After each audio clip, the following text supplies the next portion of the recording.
Whether you're ordering wings for the game, whipping up a 7-layer dip, or ordering pizza, there's something about football that makes you want to eat. And this football season, Uber Eats has the best deals on game day food. No matter what you're craving, from 2-for-1 pizza to buy one, get one wings, Uber Eats will be dropping new deals each week, all season long. Uber Eats, official on-demand delivery partner of the NFL. Order now. Terms and conditions apply. See app for details. This episode is brought to you by Allstate.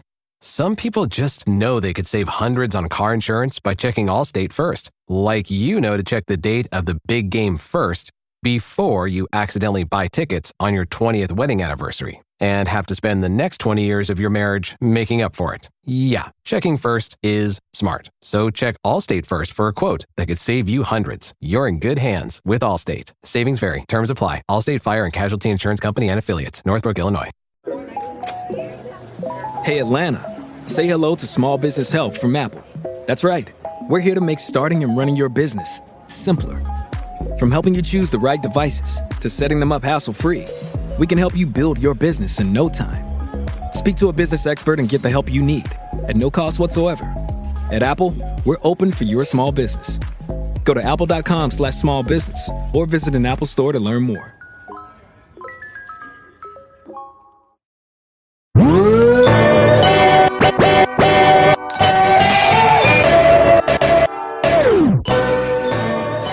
You are now listening to the Dynasty Rewind.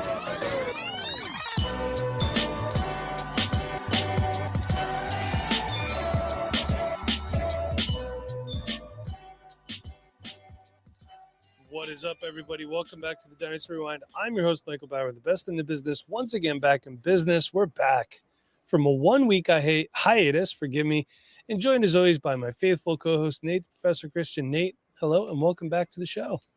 Hello, Mike. Thank you for having me. I am back from the dead. Last week, I was bedridden with the flu, so I apologize to our listeners that there was not a podcast last week. I tried to push it back a day, and you were very flexible, but eventually I just couldn't make it happen. I was out of work the entire week. But back now, refreshed, ready to go, and excited to talk to you about some football because, hey, my season's over. Ravens are out. So now I'm looking fully towards fantasy football, fully towards the rookie season. I got into some scouting over the weekend, and I'm getting more and more excited with each passing day. Yeah, me too. Eagles still in it. We'll see. It's going to be an interesting game against the Commanders on Sunday. So, yeah, I'm excited about that. Glad that it's at 3:00. It's always nice little afternoon game there. Still have time afterwards. But Nate, before we get into what we're talking about today, I do have a question I wanted to ask you because we're talking about buy lows today, right? So my question for you is, are we willing or able, or do we even want to attempt to take another chance on Treylon Burks? No. You're just... No, I'm out on Treylon Burks. I think we all are. I know you bring him up because he's someone I have quite a bit of. At one point, I don't really think I have too much of him at this point. I invested pretty heavily in Treylon Burks. I also invested pretty heavily in Jahan Dotson. I do still have Jahan Dotson shares, but at this point, I'm not expecting anything out of them. He did have a decent week 18 for the Eagles with a lot of the starters out, but I think after you see these guys fail for 2 or 3 years, it's pretty much time to move on. And if they do surprise you, go pick them up. You go trade for them because you'll be one of the ones right back in before anyone else is. Yeah. Also, Treylon Burks, he's number 324 in keep trade cut currently. He's wide receiver 118. That's pretty far down. Mike, speaking of someone else pretty far down, you put some excluded players on our show sheet that I could not talk about, specifically Christian Kirk as a buy low. I feel like you're going to talk about him anyway, aren't you? I'm not going to talk about him, but I'm just going to say he's currently a wide receiver 67 on keep trade cut, so he's probably a buy low. Yeah, a lot of people are just kind of out on him. He's actually moved up since you put that in the show sheet. He's currently wide receiver 66. Oh, see? Someone catching on. One thing I forgot to put on here, but I could just throw it on quick. How you feeling about Caleb Williams now with Ben Johnson becoming the Chicago Bears head coach? Yeah, I don't know how I feel about Ben Johnson as a head coach yet. I think he's a great offensive coordinator, Agreed. but he's never been a head coach before. So I am bullish. I'm excited about what that could look like for the Chicago Bears offense. It can't look much worse than it did last year, to be honest. Yeah. And they do have pieces there. I don't think it's going to be a great reunion with Ben Johnson and DeAndre Swift based on how DeAndre Swift left Detroit. So they might be looking for a different running back this offseason. Maybe Swift will be moving somewhere else. But I do think this is a good thing for Caleb Williams. I do just question, not really question, but just question just because we haven't seen it yet. What does Ben Johnson look like as a head coach? Obviously, he learned under the tutelage of Dan Campbell, who's an incredible motivator, incredible head coach. We'll see if he can bring that same kind of success over to Chicago. Yeah, I'm interested. Curious to see how that's going to look out there in Chicago. And Caleb Williams is currently quarterback 11. So on Keep Trade Cut. I should have denoted that. I'm excited to see how it goes. They need to obviously add a few more pieces. I know I've seen Twitter chatter about the offensive line still needs to be improved. So there's still work to be done, but it's definitely looking up for Caleb Williams in the Windy City. Hopefully he has a good sophomore season out there in Chicago. But Nate, let's move on. And we're talking about this is the early off season for fantasy football. Still be doing DFS, of course, but hey, for all intents and purposes, the type of fantasy football we talk about is done. So let's talk about some early offseason buy low players. And Nate should have put him on here for excluded players too. But I didn't want to hammer you too hard. Who is your first buy low player? Although I do agree with this take. But what do you got? Thank you. Yeah, I want to make sure we talk about Tank Bigsby because going into the offseason with running backs, it's always a little weird because there's going to be the draft, there's going to be free agency, and a lot of running backs are going to lose their roles, their spotlight in the backfield or whatever it is. There's going to be competition added, and there's going to be a lot of unknowns with the running backs over the next couple months. But I think one running back that there's not a lot of unknown for, and there's a lot of good vibes, I would say, is Tank Bigsby. He is going to still be in a similar committee to what he was this past year with Travis Etienne there. But Tank Bigsby in 2024, 168 carries, 766 yards at 4.6 yards per carry. And that's 7 touchdowns. 7 touchdowns in comparison to Etienne's 2 touchdowns. So even though Etienne, did have a down year, I think, Etienne will have a bit of a bounce back as that Jaguars offense does get healthy again. They were missing Evan Ingram for a good portion of the year. They were missing Christian Kirk for a good portion of the year. They were missing Trevor Lawrence for a good portion of the year. That offense was never really whole last season. But Tank Bigsby has shown us in the touches that he got this year that he can make things happen, whether that's making people miss. He had 46 missed tackles forced, which is pretty elite on only 168 carries. Only Kenneth Walker had more with less. And anyone else in the top 15 of missed tackles forced had at least 225 carries. So Tank Bigsby doing that in 168 was pretty impressive. And then also the yards after the contact that he showed off this year, that was probably the biggest aspect to his game that we really got to see. And he was third best in yards after contact per attempt, minimum of 100 carries in the league. So this is a guy that can make something happen at the goal line, make big plays happen as well. He did break off some big runs. So we're going to see that nice little 1-2 punch with him and Etienne. But we saw 168 carries this past year. So we know that there's enough volume there for Tank Bigsby to be, a fantasy football producer. Right now, currently RB31 on Keep Trade Cut. I think that's a pretty good deal because I think he can end up being a top 24 running back this coming season. And if they do decide to move on from Etienne, which there are some rumors that they could move on from this offseason, he's there for one more year. But maybe it's next offseason when Bigsby's still there for another year.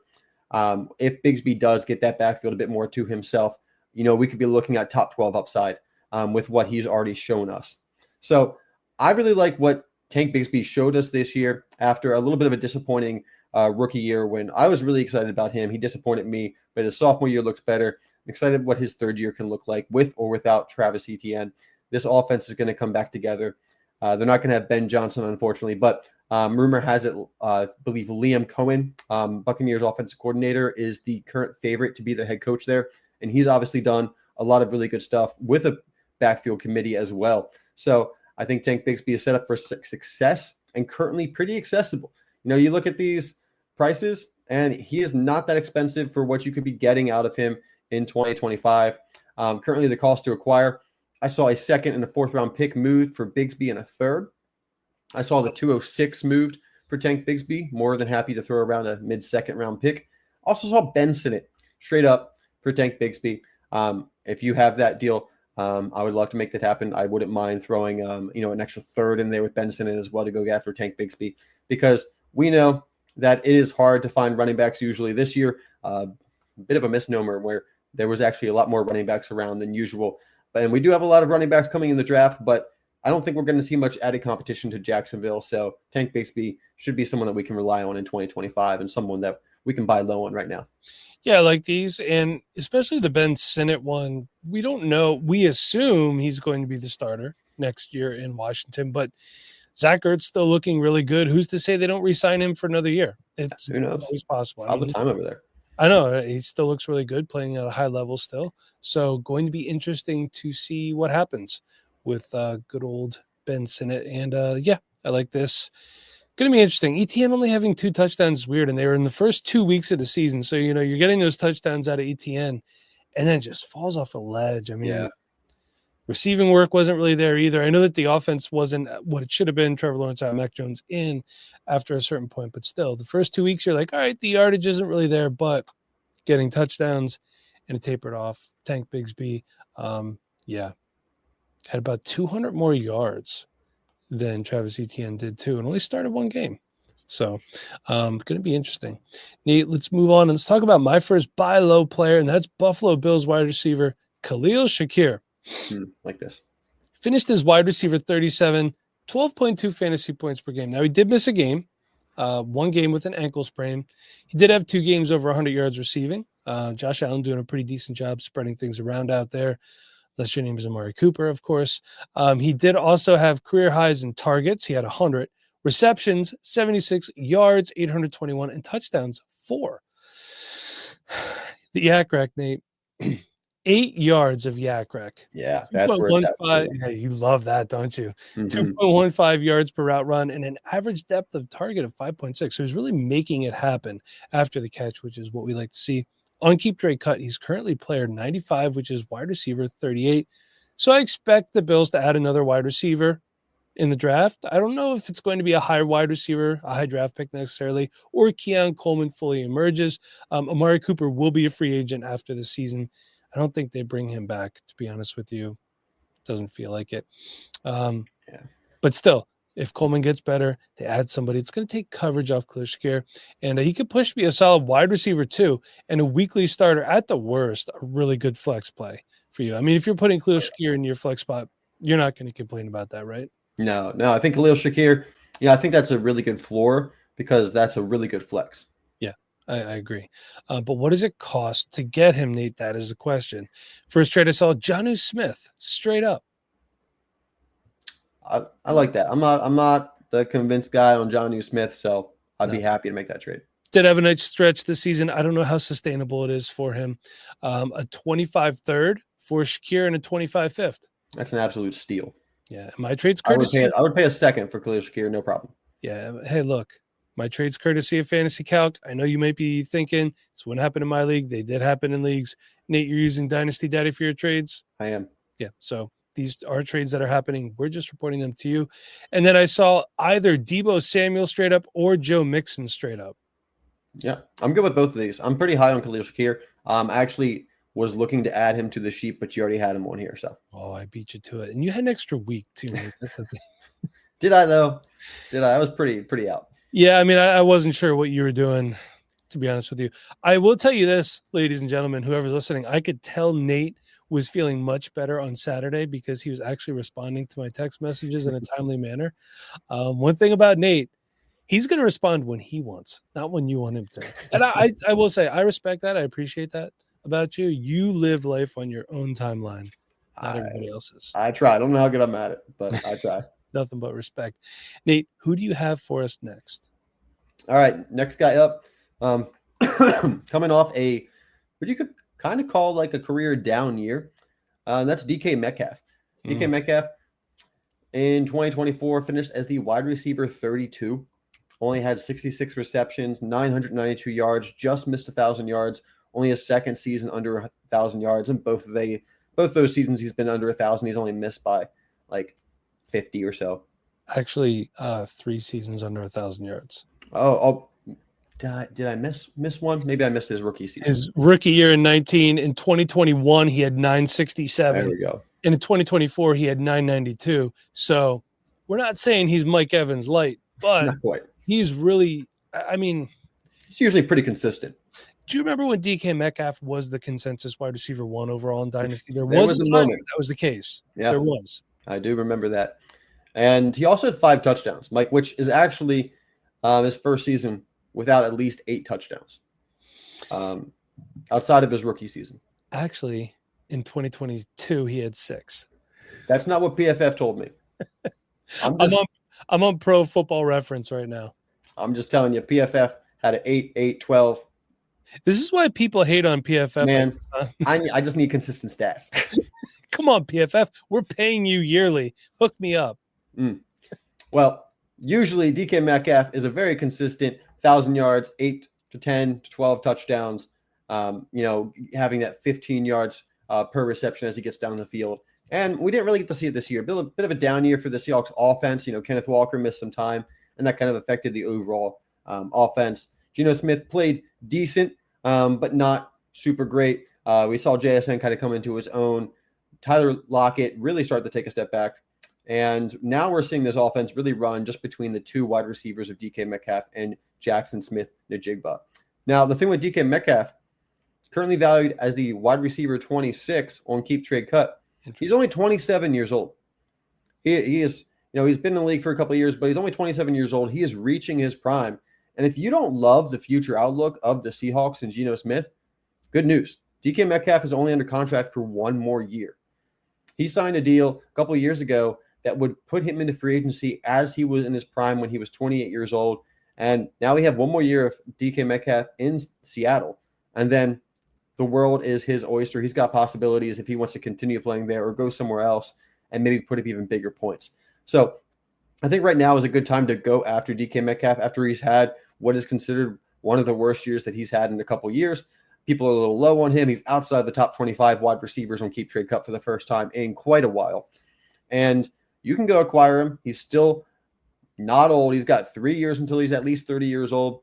And I think DK Metcalf, he has progressed to the level of wide receiver where he's a guy that's going to be able to play until 31, 32.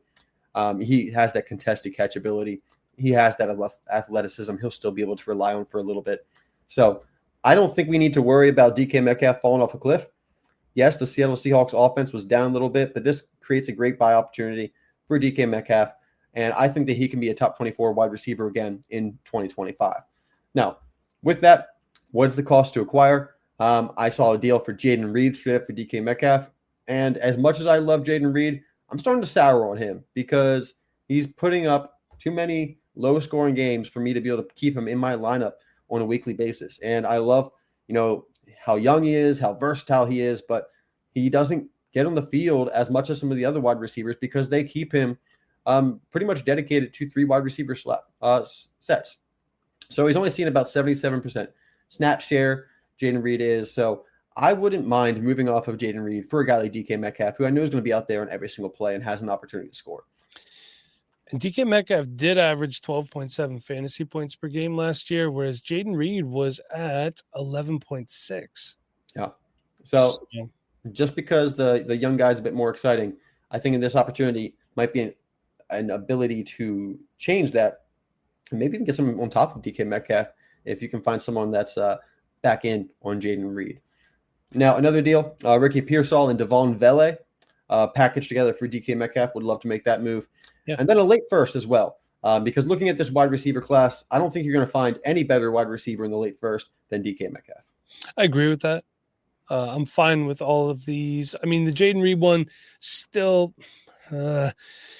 points are points, man. I hate moving off Jayden Reed, but if I think this is a move I can make, I completely get it. So, and we don't know what the 49ers wide receiver room is going to look like next year. Is Deebo Samuel going to come back to form? Brandon Ayuk's coming back. What does that mean for Ricky Pearsall? So it's going to be interesting to see what happens there.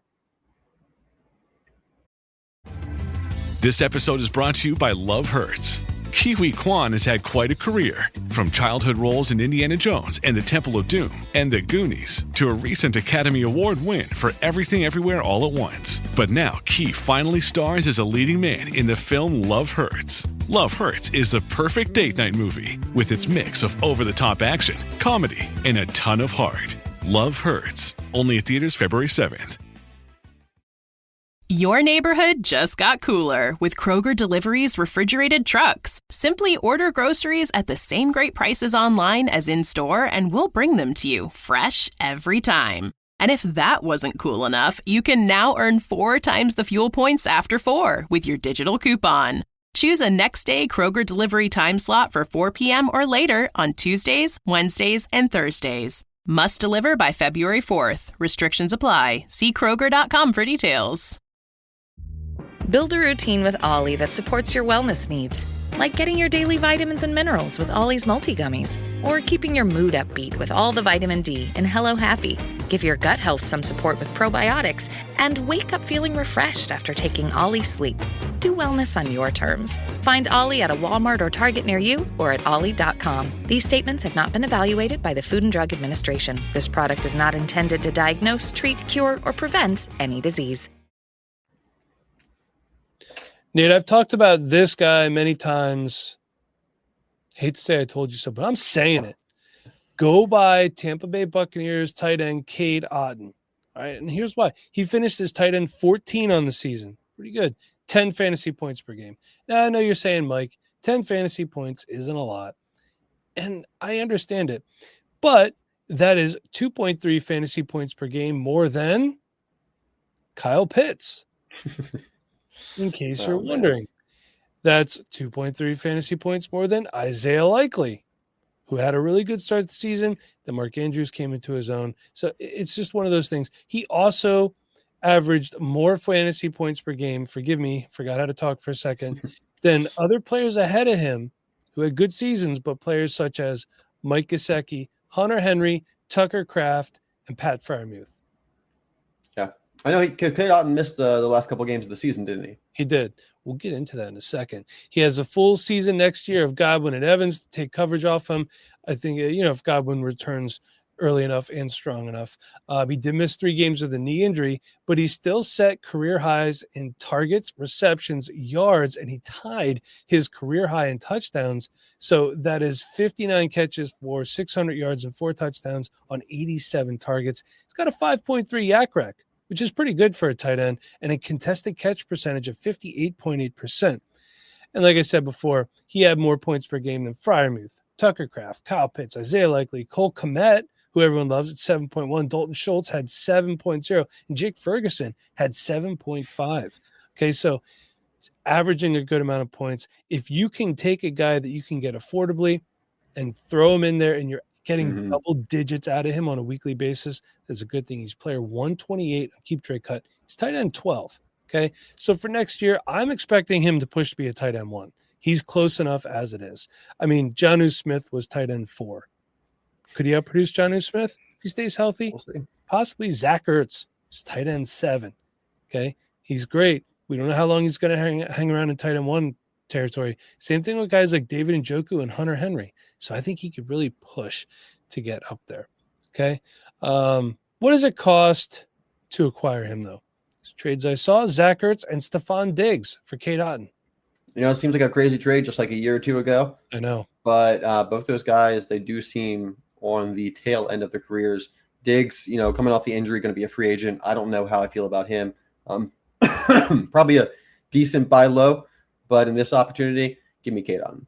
Yeah. 25 first for Cade Otton and Michael Pittman Jr. Yeah, I think you're getting 2 good players there. Yeah, I agree with that. Now, this is the tale of 2 teams going in different directions, and this is a discussion point. Brock Bowers for Cade Otton, a 26 first and 2 27 firsts. Yeah, that's the going price, I would say, because once you get to 3 firsts, that's when you get to just about any player. Brock Bowers being up there. You get Cade on top of the 3 firsts. If I'm competitive, I'm probably keeping Brock Bowers. But yeah, like you said, if you're going another direction, it could be a good move to reset your team.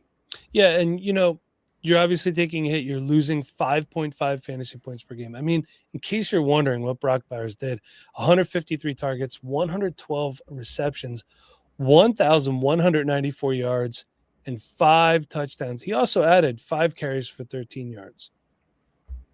So, yeah, I mean, look, sometimes to rebuild your team, you have to sell your best player. That's just how it goes, unfortunately. And hey, the only thing I don't like about this trade is I would love if there was a 25 first in there, just one. But I don't love that none of the picks are this year. That's for sure. But, with those picks, you can make moves to get back into the first round of this draft, depending on what your team has. Nate, who do you have next for us? All right. I've talked about him a good bit in the last offseason, but the Patriots didn't really have a good offense this year by any means of the imagination. But I want to once again bring up Demario Douglas, who finished as wide receiver 47 this past year with 66 receptions, 621 yards, and 3 touchdowns. He's 24 years old and has the 5th best drop grade in the NFL according to PFF. And when you're looking at the New England wide receiver core, there's not a lot out there that stands out. You got Kendrick Bourne, who might be one of their best wide receivers. Demario Douglas out there, who really essentially was their wide receiver 1 this year. And, Jalen Polk and Javon Baker, 2 of the rookies that everyone was really excited about. Neither one of them played well. Javon Baker barely even saw the field. Polk did for a little bit, and then he stopped seeing the field pretty quickly into the season as well. So, I mean, the wide receiver 1 for this team is probably not currently on the roster, and that's okay for Demario Douglas because he doesn't need to be the wide receiver 1 for this team. He can be a really good wide receiver 2 for this team. If they want to go out there and get a guy like T. Higgins or someone in the draft to build around for Drake May, they can do that. But the thing with Demario Douglas is we saw just how well Josh Downs played at UNC with Drake May, being that slot guy for Drake May. Demario Douglas can be that guy as well, but he needs someone else out there to take some of the coverage off of himself because as that slot, high-volume wide receiver, if he's the only guy out there that has any kind of impact, he's not going to be able to do a lot over the middle of the field. So as soon as they get somebody else out there to help this wide receiver core out, I think Demario Douglas becomes a great asset where, he's not probably going to be, a top 12, top 24 wide receiver, but he can be one of the best flex plays that you can have in 2025, I think, as whether a consistent flex play or as a buy fill-in or, there's going to be upside there. I can see him averaging, 12 points per game or so because of the volume that he could receive as the slot receiver for this team. So I like the idea of Demario Douglas hooking up with Drake May, who they did pretty well this year, all things considered. But like I said, if he gets a little bit of help, I think that really helps him play his role that he's supposed to. Demario Douglas, don't mistake him for a wide receiver 1, but I think he can be a really good wide receiver 2 out of the slot for this team. So as we build around Drake May, I think we're going to get that this offseason. That gives us the opportunity to buy low right now on Demario Douglas, who still put up a respectable wide receiver 47 finish, considering everything that was going on around him, and Hunter Henry essentially being the wide receiver 1 for this team. Now, the cost to acquire, not very expensive. One trade I saw was Amari Cooper straight up, who barely even sees the field right now in Buffalo and is on the wrong side of 30. Yeah. I also saw a 3rd-round pick for Demario Douglas, which I'm happy to trade a 3rd-round pick for really any top 50 wide receiver. Yeah. And then also Demario Douglas being used in multiple trades of just moving around the 2nd round. I saw a trade where someone, moved the 203 and Demario Douglas, and they were able to move around the round a little bit. So, using him as a throw-in piece, he's not that expensive.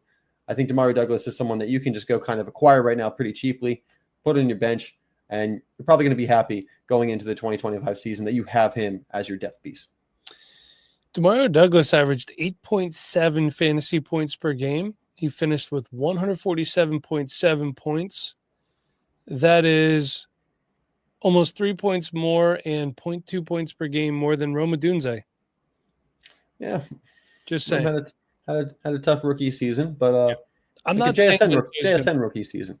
Yeah, and I'm not saying every year is going to be like that for Rome Odunze, but it's just important to know that you're in the point of the offseason that sometimes these little moves that look like they don't mean anything can pay off big dividends, be it, an injury fill in, a bye week fill in, or maybe even a trade piece later on down the road.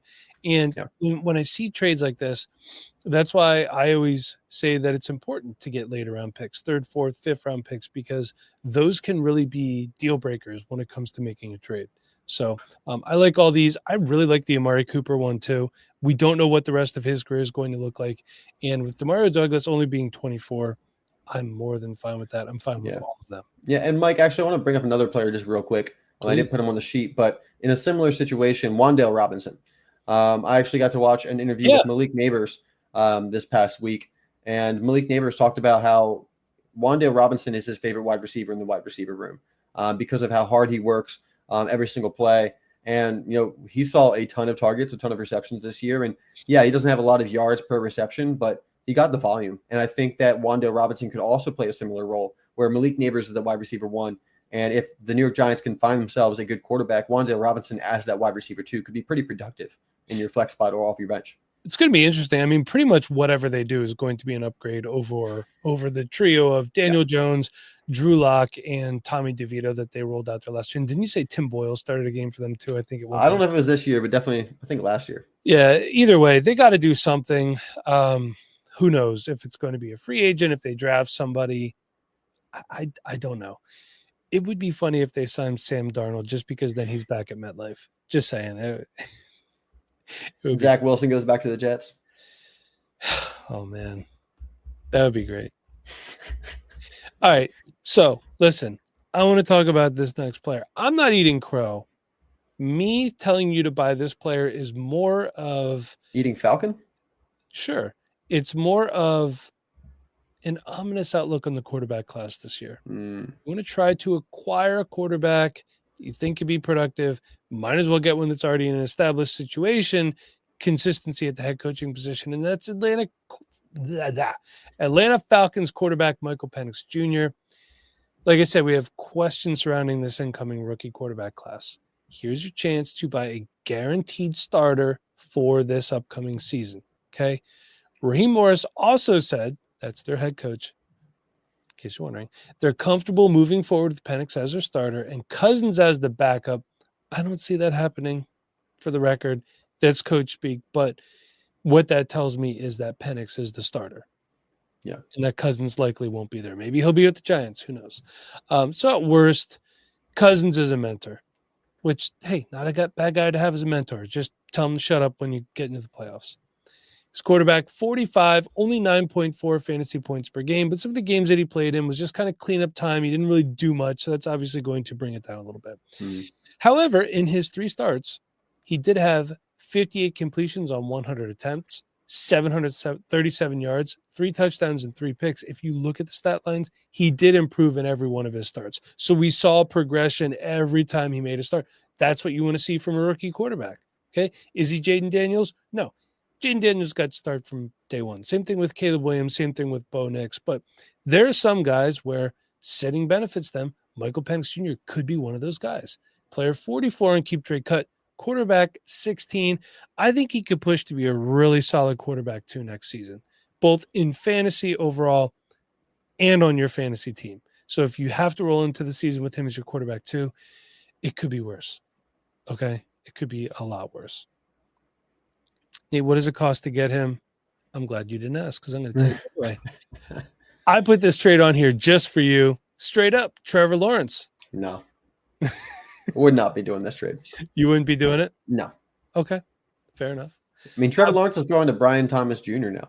That is true. But Michael Penix Jr. is throwing to Drake London. You're right. Drake London also. Hey, look, Drake London had a better season than I anticipated. Kyle Pitts, maybe he'll do something at some point. Trevor Lawrence is going to be throwing to Christian Kirk, but Michael Penix Jr. is going to be throwing to Darnell Mooney. Oh, man. The Falcons hate us. I'm pretty sure of that. Yeah. Well, Evan Ingram, Kyle Pitts. Look, I gotta give Evan Ingram some credit. He really resurrected his career in Jacksonville. Man, he used to really be a laughingstock. Oh, hey, Evan Ingram can't catch the ball. Like that's not just the joke, it's the truth. And he fixed it. If you remember, that was the joke with Amari Cooper when he was at the Raiders too. Remember someone saying he couldn't catch the ball if you put it in his hands, which when he was 3, he had a lot of drops. So, and then he got better when he went to Dallas, and then he was with Cleveland, right? So, yeah. So, how about a 25 first and a third? I don't love it, but I don't hate it. I think that's you need a quarterback. Yeah, you need a quarterback, right? Yeah. This one I'm not sure about. Justin Herbert for Michael Penix Jr. in a 25 first. No, I would need a lot more to move Justin Herbert. I mean, Justin Herbert just had a pretty good season. He did. All considering, what he was working with in almost at San Diego, but LA. They should be in San Diego. They should be. And the Rams should be in St. Louis. And the Raiders should be in Oakland. They should be. Yeah. You're right. And the Cardinals should be in Chicago. I'm dating myself a little bit there. And the Seahawks should be in the AFC. Oh, man. The younger listeners may not know the Seahawks used to be an AFC team at one point in time. Yeah. Did you know that, Nate? I did not know that. See, that's the good thing about doing a podcast with an old guy. And at one point in time, the NFC East had 5 teams in it. Do you know the other team aside from the Cowboys, Eagles, Giants, and I almost said Redskins, and I did anyway. No, I don't. It was the Arizona Cardinals. Naturally. And the NFC North had 5 teams. Do you know who the 5th team was? No. The Tampa Bay Buccaneers. You have expansion teams. This is like conference realignment. I know. Hey, man, that's just how it was back then. It was weird. It really stank, too, because the Bucs weren't good. The Cardinals weren't good. And then if you were a fan of a good team, like, a Packers fan, the Vikings were good for a while. The Eagles were good off and on throughout the 90s. You'd lose a game to a crappy team in your division. It knocks you out of the playoffs. So when they realigned everything, and that was really like, I think when the Jaguars and the Panthers came into the league, and we had some parity there, and then the Texans too. We had an even amount on both sides. That's obviously when the Seahawks went over to the NFC, all that stuff. We 16 and 16 teams. They were able to split the divisions up equally. And when people are like, "Why doesn't the NFL expand?" That's why, because you're going to have a mismatch somewhere. So if you want to expand one team, you actually have to expand by, 8 teams essentially. Yeah. So probably. It would be interesting. And then they're going to add games to the schedule and all that good stuff. Nate, one last question for you before we go. I just thought of this when you were talking about Justin Herbert. You going to give Quentin Johnston any more chances, or are you done with it? I mean, probably not, personally. I don't think he's the worst gamble in the world. I mean, I'd rather have him than Treylon Burks, of course. Yeah. But no. We posted something about it at the beginning, about this time last offseason. And I said, don't fall for the Quentin Johnston thing. Like, it was just coming off his rookie year, and people were like, why are you talking about Quentin Johnston? Like, we're not going to fall for Quentin Johnston. He was terrible. I was like, no, by the end of this offseason, people are going to convince you that sophomore year Quentin Johnston is going to be different. And it was different, but it wasn't that much better. Yeah. And once again, I'm going to stick to my guns there. He did start off the season pretty strong, though. And look, in the last game of the year, he had 13 catches for 186 yards. Not bad. 711 yards in the season, 8 touchdowns. But the last game? Yeah, that's what it says. Against the Raiders. Either way, I'm not interested. Okay. All right, just curious. So that was all we got for you. Apologize about not being here last week, but the good thing is I took some time. I got a lot of scouting done. Rookie season is coming up. It is here now.